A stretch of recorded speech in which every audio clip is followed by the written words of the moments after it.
Mauritius में आप कब से रह रहे हैं? मैं चौथी पीढ़ी के हूँ और मैं अब सामने 5वीं पीढ़ी हमारे बच्चे लोग हैं। इंडिया के लिए जो आपका प्यार है वो कैसा है? जिस समय हमारे देश को स्वतंत्रता नहीं मिली थी, 15 अगस्त को हम लोग वहाँ पर भारतीय ध्वज ऊपर करते थे। मॉरिशस में जो आर्य समाज को लेकर के उसके उत्थान के लिए क्या क्या कार्य हो रहे हैं?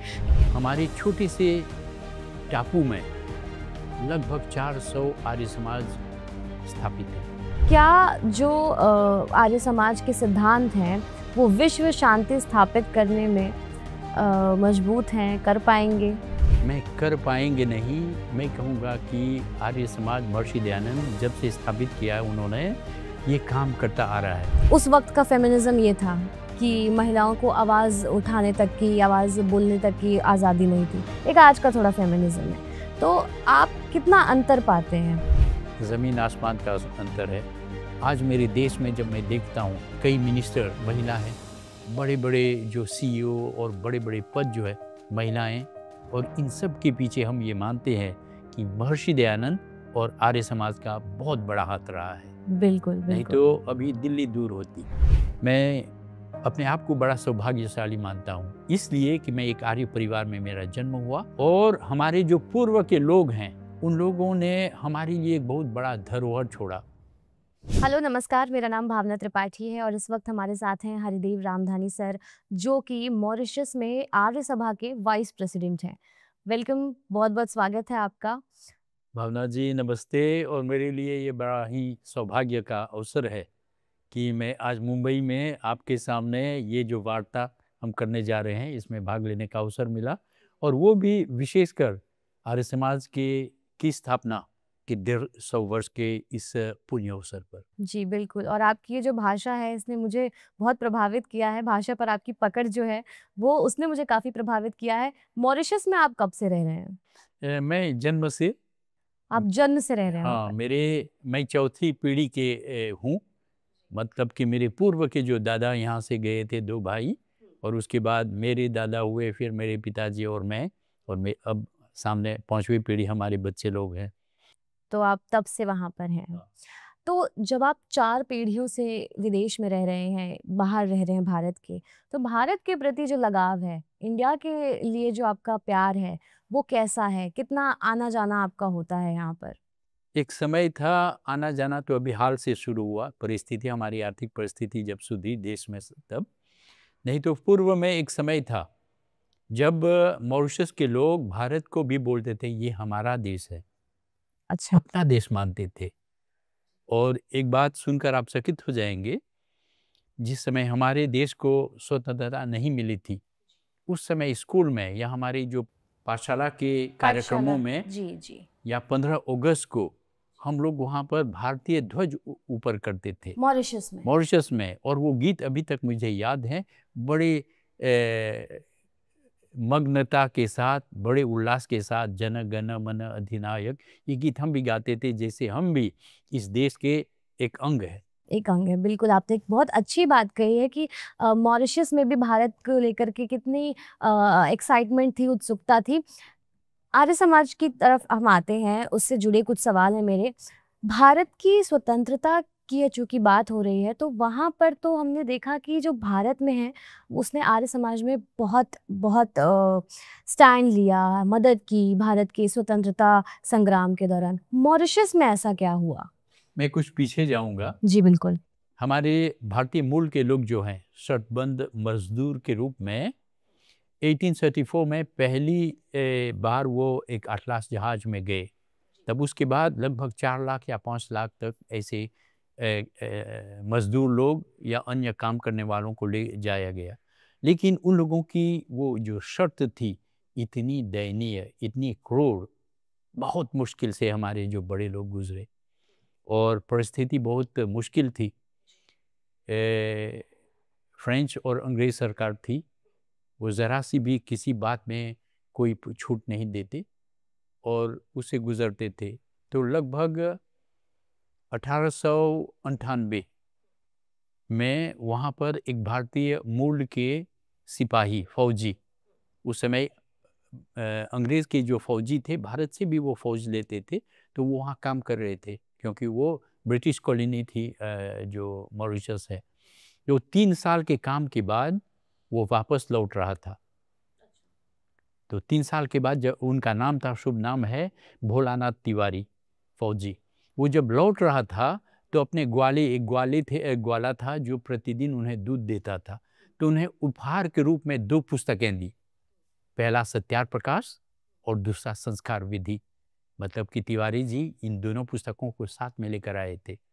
तो जब दिया ग्वाले को, तो ग्वाला उतना पढ़ना नहीं जानता था। तो उन्होंने देखा कि गाँव में कोई पढ़े लिखे व्यक्ति, तो एक व्यक्ति था, उनका नाम था खेमलाल लाला। अच्छा। तो उनको जाकर दिया, और उन्होंने जब पढ़ा तो देखा, क्योंकि सर्वत्र हिंदू जाति में अंध परंपरा, अंधविश्वास, रूढ़िवाद, गलत प्रथाएं भरी पड़ी थी, और इन सब से बहुत अवनति होती थी, बहुत कष्ट होता था, और दयनीय परिस्थिति में थे। तो ये सब देखकर वो तो उनमें इस तरह की एक क्रांति जागी। कहा कि ये तो क्रांतिकारी पुस्तक है। तो खेमलाल लाला ने अपने 2 मित्र को बुलाया, एक गुरु प्रसाद जीतलाल और दूसरा जगमोहन गोपाल। ये तीनों ने मिलकर सत्यार प्रकाश और संस्कार विधि को पढ़ा। पढ़ने के बाद उन्हें लगा कि ये जो अंध परंपरा है, जो हिंदू जाति को खाई चली जा रही है, तो इनको दूर करना है। और उन लोगों ने 1903 में पहला आर्य समाज स्थापित की। और हम मॉरिशस वासियों के लिए ये सौभाग्य की बात है, 1875 में यहाँ पर स्वामी दयानंद जी पहला आर्य समाज काकड़वाड़ी में खोलते हैं, स्थापित करते हैं, और मॉरिशस में 1903, मतलब कि बहुत ही छोटे फासले कम में वक्त में। मॉरिशस में आर्य समाज आ गया। जी। लेकिन आर्य समाज को विकसित होना ये बड़ा मुश्किल था, क्योंकि रूढ़िवाद और ये अंध परंपरा इतनी सशक्त और जकड़ी हुई थी, तो लोग बहुत दबाव डालते थे, और वो समाज चलने में कुछ कठिनाई हुई, और लगभग लड़खड़ा रहा था आर्य समाज। तो महात्मा गांधी जी मॉरिशस में साउथ अफ्रीका से गुजरते समय 1901 में वो गुजरे थे वहाँ मॉरिशस में। 1901 यानी 2 साल पहले हाँ, जब स्थापना हुई है मॉरिशस में, स्थापना से पहले तो 2 साल पहले वो, हाँ, उनके जहाज खराब हो गई थी, आउट ऑफ ऑर्डर रुके थे बनाने के लिए, तो उन्हें लगभग 15 दिन तक वहाँ रहना पड़ा। परिस्थिति देखकर उन्होंने देखा कि भारतीय लोग कष्ट में है, तो उन्होंने यहाँ से भारत से एक बैरिस्टर को भेजा। उनका नाम था मगनलाल डॉक्टर। ये डॉक्टर नाम ही था, वो डॉक्टर नहीं थे, बैरिस्टर थे। अच्छा। मगनलाल डॉक्टर। तो वो जब गए, तो वो तो एक वेदांती थे, लेकिन क्योंकि भारत में आर्य समाज स्वतंत्रता संग्राम बड़ी जोर से ले जा रहे थे, तो उन्होंने देखा कि वहाँ पर भी यदि कोई संस्था ये क्रांति ला सकती है, तो वो आर्य समाज, और उन्होंने मदद की वो आर्य समाजियों को, आर्य समाज को और सशक्त बनाने में। और उस समय 1907 में वो जब वापस आ रहे हैं भारत, तो उन्होंने एक प्रेस स्थापित किया था, अपना पत्रिका छापने का। वो प्रेस जो है आर्य सभा को दे दी, कहा कि तुम लोग अब इसको चलाओ। तो आर्य सभा ने पहला पत्र हिंदी में आर्य पत्रिका वहाँ पर से शुरू की 1907 में, और वो अभी तक चल रहा है, लेकिन सिर्फ नाम बदल गया, आर्योदय। मेरे साथ अभी कुछ प्रतियां मैं लाया हूँ। तो इसके बाद तब एक डॉक्टर भारत से, डॉक्टर चिरंजीव भारद्वाज, जिन्होंने सत्यार प्रकाश का, पहला व्यक्ति जिन्होंने सत्यार प्रकाश को अंग्रेजी में ट्रांसलेट किया। वो इंग्लैंड से FOCS व्यक्ति थे, लेकिन धर्म के साथ जुड़े हुए। वे जब आए तो सशक्त व्यक्ति, तब आर्य समाज एकदम विकसित हुआ पूरे मॉरिशस में, सर्वत्र। जब 1911 में वो आए, 14 में लौटते समय मॉरिशस में 40 से भी ऊपर आर्य समाज उन्होंने स्थापित कर दी।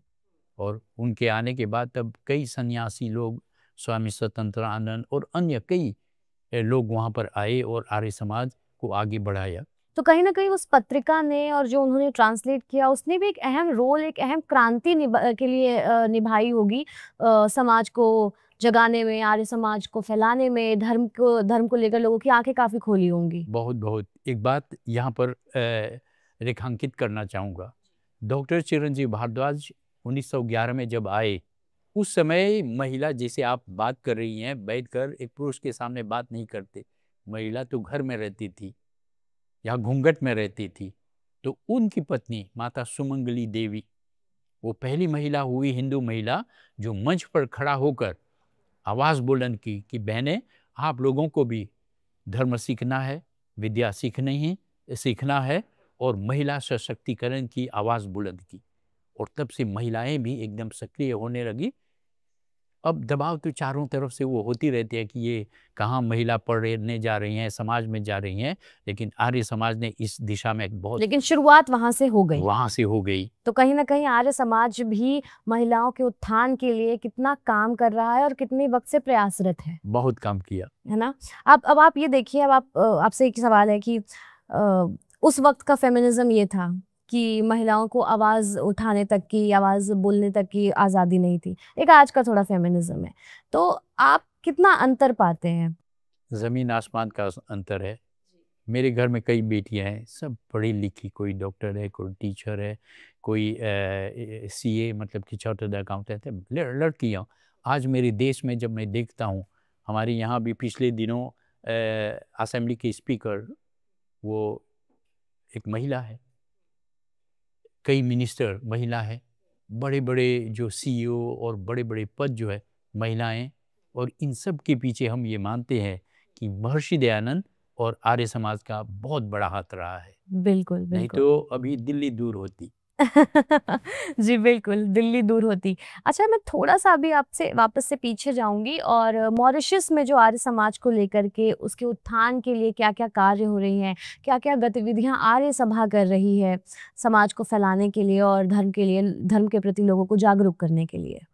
आर्य समाज वहाँ पर 3 क्षेत्रों में काम करते हैं। एक तो है धर्म प्रचार, जहाँ पर मूल्य, वैदिक धर्म, इन सब पर लोगों को प्रशिक्षित करते हैं, इसका प्रचार करते हैं। दूसरा जो है वो विद्या का प्रचार। हमारे छोटे से टापू में लगभग 400 आर्य समाज स्थापित है।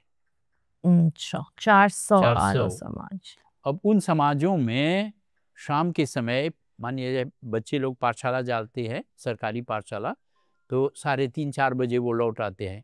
तो उसके बाद चाय आदि पीकर वो जाते हैं उन हिंदी पाठशाला में, जहाँ पर हिंदी भाषा, धर्म सीखते हैं और अपने मूल्य की बातें, योग आदि ये सब सीखते हैं। तो ये है शिक्षा के क्षेत्र में।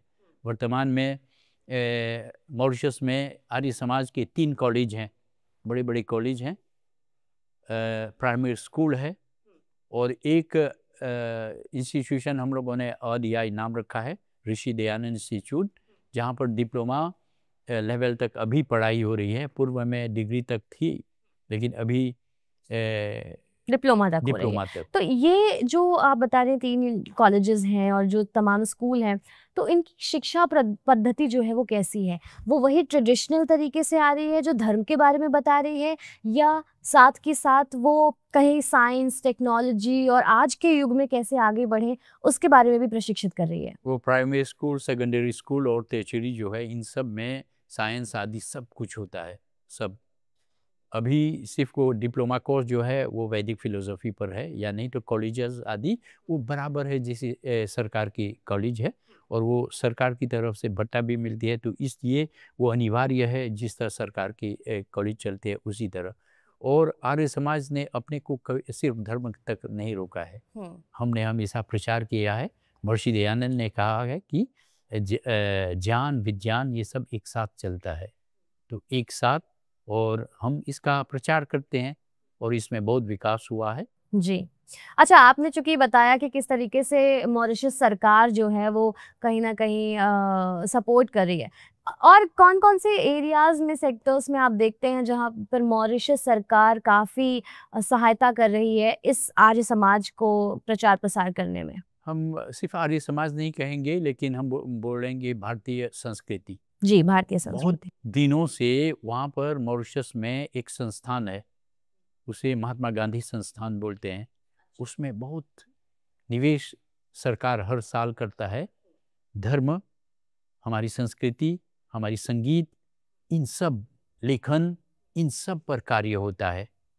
अब वो चाहे आर्य समाजी हो, चाहे पौराणिक के हो कहीं से, तो इस तरह मॉरिशस सरकार काफ़ी सहयोग देते हैं। फिर मिनिस्ट्री ऑफ कल्चर जो है, उनका भी पूर्ण सहयोग मिलता है। तो इस तरह वहाँ सरकार जो है, हर तरह से उनका पूर्ण सहयोग रहता है और इस तरह हम मिलजुल कर काम करते हैं।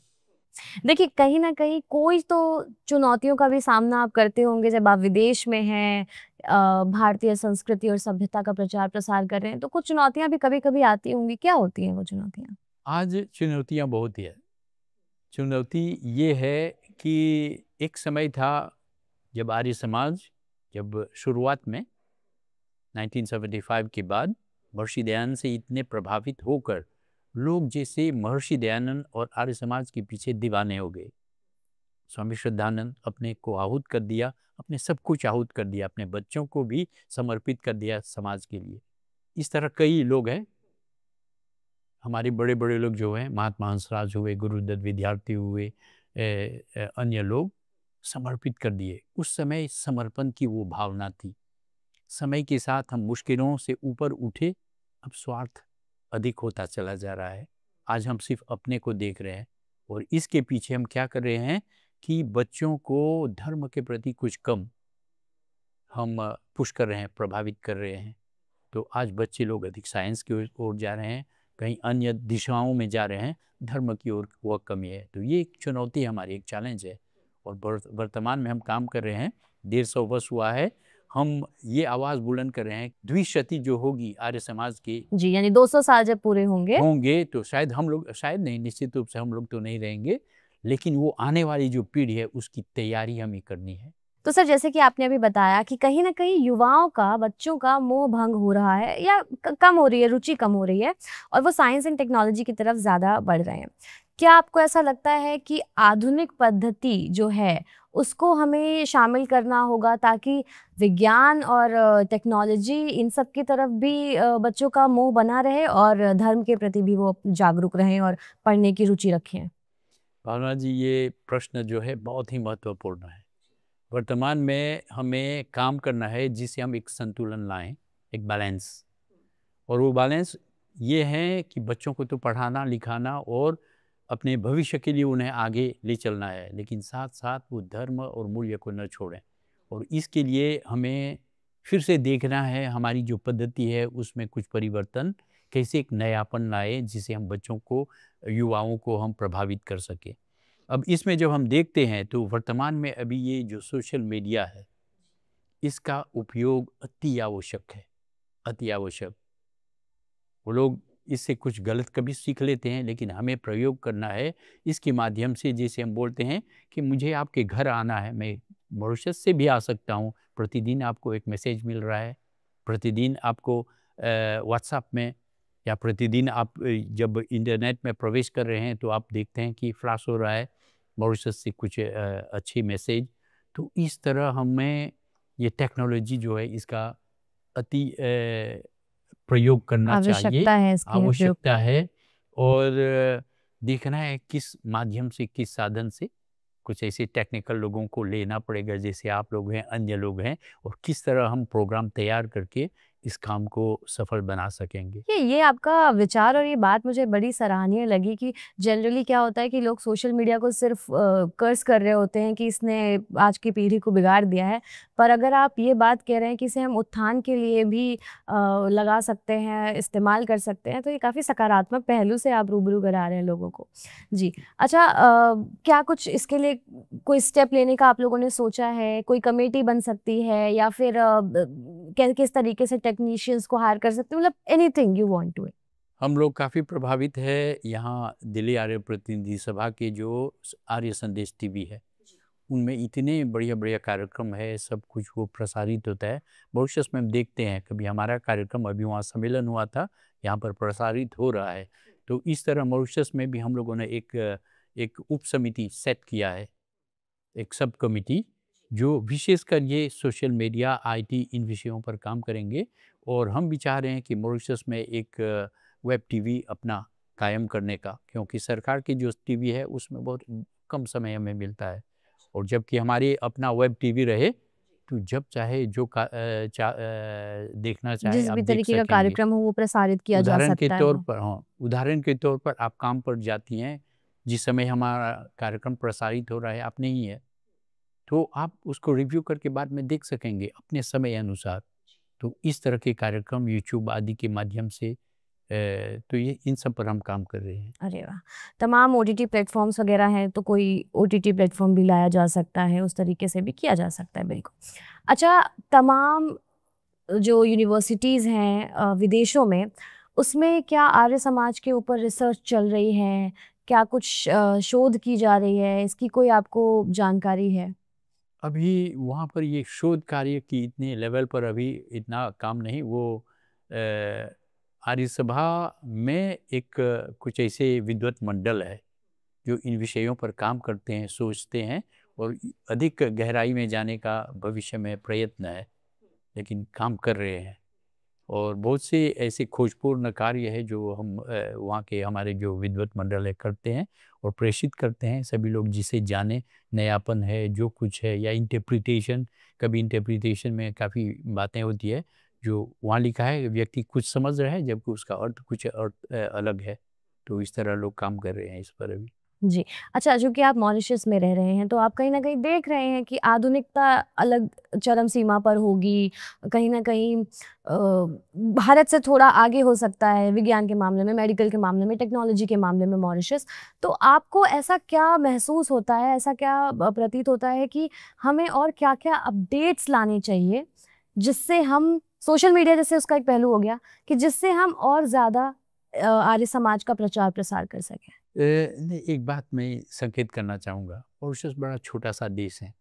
वो 750 वर्ग मील का है, बहुत छोटा, चारों तरफ बहुत सुंदर समुद्र तट से घिरे हुए। और हमारे यहाँ रिसोर्सेज बहुत कम है। आपके भारत बहुत विशाल है, बहुत बड़ा है। हमारे लोग तो आते हैं यहाँ पर सीखने के लिए, सीख कर यहाँ से यूनिवर्सिटी में हर हर चीज़ जो है सीख कर जाते हैं। और अभी हम आए हैं यहाँ पर के जो अधिकारी वर्ग है उन लोगों से हमारी बातचीत होगी। लोग काफ़ी आशा लगाए हुए हैं कि किस तरह भारत के जो आर्य समाज है वो इन सिर्फ मॉरिशस नहीं, अन्य देशों के भी आर्य समाज को मदद करके इन कार्यों में विकास कर सकेंगे। अच्छा, अब चूँकि आप जैसे मॉरिशस से यहाँ पर आए हुए हैं, आई एम श्योर आपके तमाम देशों से जो आर्य समाज के प्रतिनिधि होते होंगे वो आते होंगे, आप लोगों की मुलाकात होती होगी, मीटिंग्स होती होंगी, बातें होती होंगी, और उन बातों में ये भी निकल के आता होगा कि कौन से देश में आर्य सभा जो है वो किस तरीके की चुनौतियों का सामना कर रही है। तो आपको क्या लगता है कि मॉरिशस में ज़्यादा चुनौतियाँ हैं या कहीं और किसी और देश में हैं? और अगर वो हैं तो और क्या हैं? मैं सोचता हूँ ये बीमारी जो है ना लगभग सर्वत्र है। भारत में भी है, हमारे यहाँ अन्य जगहों में। तभी मैं स्वार्थ की बात कर रहा था। हम बच्चे को इतना भौतिकता की ओर पुश करते चले जा रहे हैं, तो उनके साथ साथ वो मूल्य की बातें, धर्म की बातें, ये दोनों करनी है। अब संस्कार की जब बात करते हैं, आज के स्कूल आप जानते हैं, वहाँ संस्कार की बात नहीं कर सकते। संस्कार की बात घर से शुरू होती है। यदि आप अपने बच्चे को संस्कारित बनाना ही चाहते हैं सही शब्दों में, तो वो घर से शुरू होता है।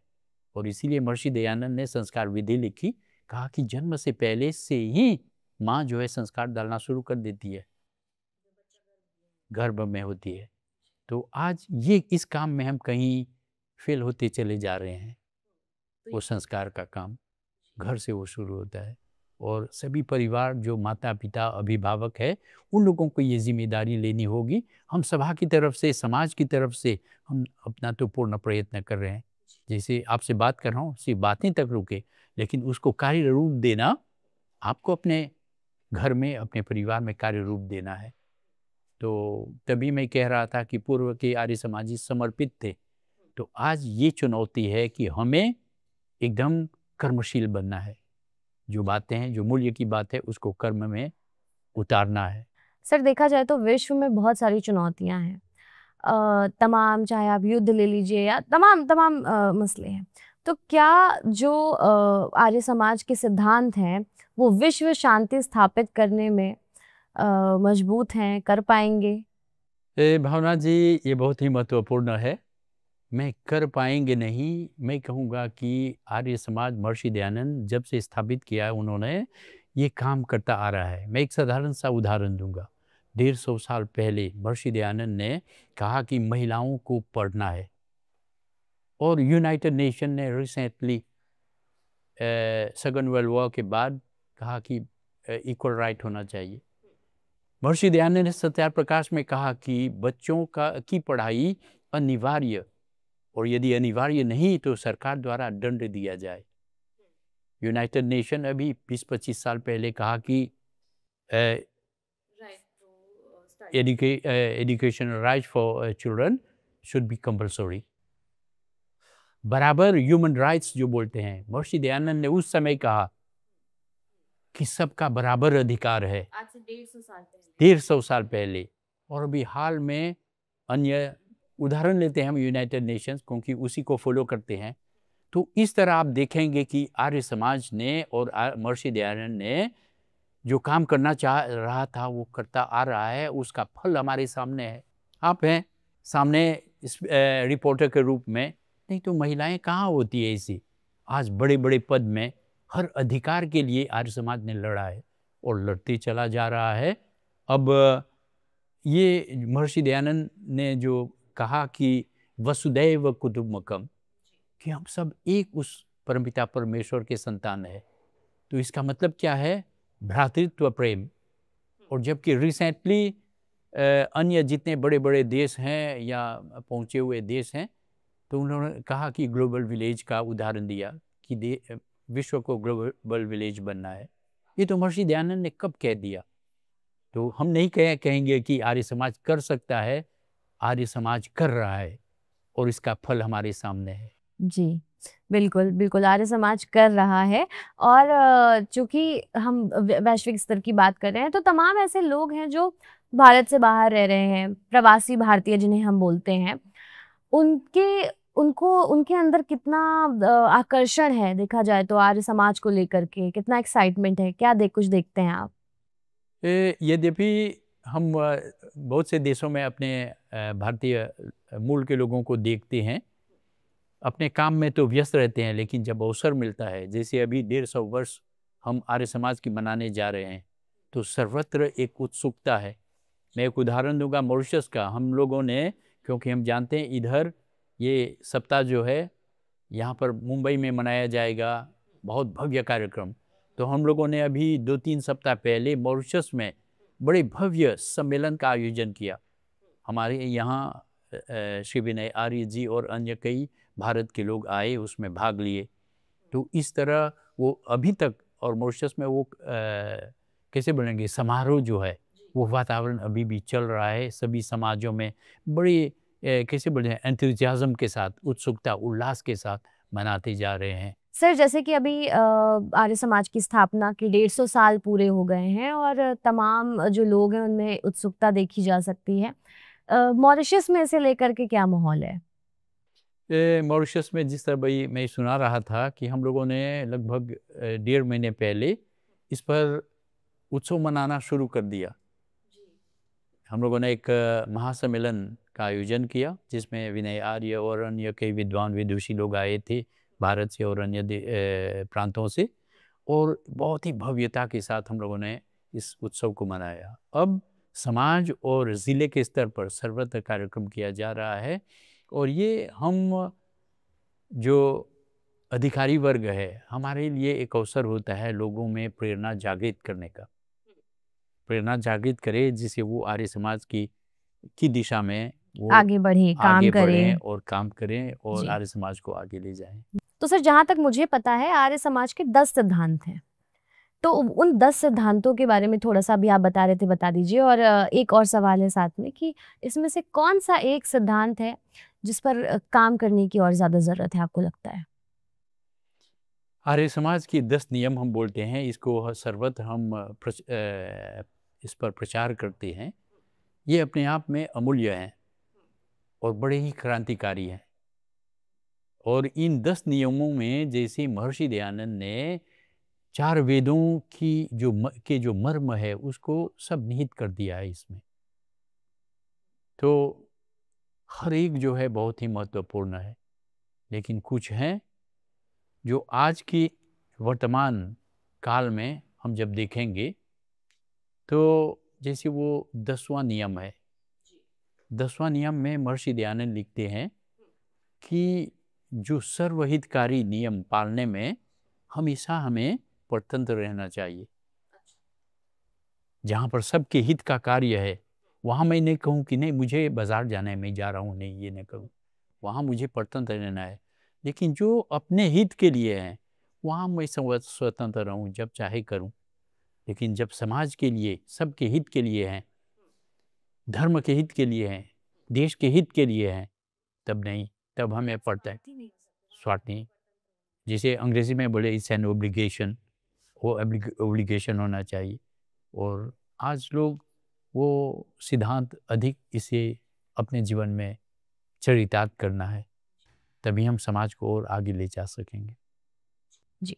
अच्छा, अभी हम लोग बात कर रहे थे कि चूँकि 150 साल पूरे हो गए हैं आर्य समाज की स्थापना के, तमाम चुनौतियाँ रहीं, तमाम उपलब्धियाँ रहीं। आगे आने वाले अगर सालों की हम बात करें, तो उसको लेकर के क्या कुछ किस दिशा में काम कर रहा है आर्य समाज, आर्य सभा? आर्य सभा वहाँ तो हम काम कर रहे हैं, मैं लेकिन यहाँ भारत के लिए भी जी, जी, चर्चा एज़ अ करूँगा होल बात करते हैं, यस। कि यहाँ सर्वदेशिक हैं, दिल्ली आर्य प्रतिनिधि सभा, जितने प्रादेशिक समाज हैं, ये सब मिलकर एक होकर हमें इस आर्य समाज को, जिस तरह तभी मैं कह रहा था, द्विशती की तैयारी में लगना चाहिए। ये आने वाली जो पीढ़ी है इन सब का निर्माण करना, और इनके लिए क्या कुछ करना है, प्रशिक्षित करना है, विद्या का प्रचार करना है, धर्म का प्रचार करना है, देखना है किन माध्यमों से इस कार्य को हम पूरा कर सकेंगे। मैं अपने आप को बड़ा सौभाग्यशाली मानता हूँ, इसलिए कि मैं एक आर्य परिवार में मेरा जन्म हुआ, और हमारे जो पूर्व के लोग हैं जो आज नहीं है, उन लोगों ने हमारे लिए एक बहुत बड़ा धरोहर छोड़ा, हेरिटेज, अमूल्य जो है। लेकिन हम क्या छोड़ेंगे वो आने वाली पीढ़ी की? तो हमें इस पर काम करना है, वो यहाँ हो, मॉरिशस में, सर्वत्र हमें एक साथ मिलकर करना है, जिसे 50 साल बाद जब 200 साल होगा तो लोग बोलेंगे नहीं, हमारे लोगों ने बहुत ही बड़ी विरासत छोड़ गई है, और इसी से हमारा धर्म और जो जाति है सब कुछ है आगे बढ़ेगा। तो जैसे अभी आप यहाँ पर बैठकर ये बोल रहे हैं कि आप बहुत थैंकफुल हैं अपनी पुरानी पीढ़ी के लिए, वो भी आगे ये बोलें कि वो थैंकफुल हैं आप लोगों के लिए कि आपने उन्हें ये चीज़ पास ऑन की। बहुत अच्छी चर्चा हुई आपसे, बहुत सकारात्मक बातें हुई, आर्य समाज के बारे में काफ़ी कुछ पता चला। बहुत बहुत धन्यवाद हमसे बात करने के लिए। और यहाँ पर ही अंत नहीं हो रहा है, यहाँ पर हमने आर्य समाज से जुड़े तमाम पहलू पर बात करी है, और ऐसे ही और भी तमाम वीडियोस के ज़रिए से हम आप तक आर्य समाज की बातों को, सिद्धांतों को, चुनौतियों को और तमाम उनकी जो रूपरेखा है उसके बारे में हम बात करते रहेंगे। Stay tuned with us. Thank you so much for watching this video.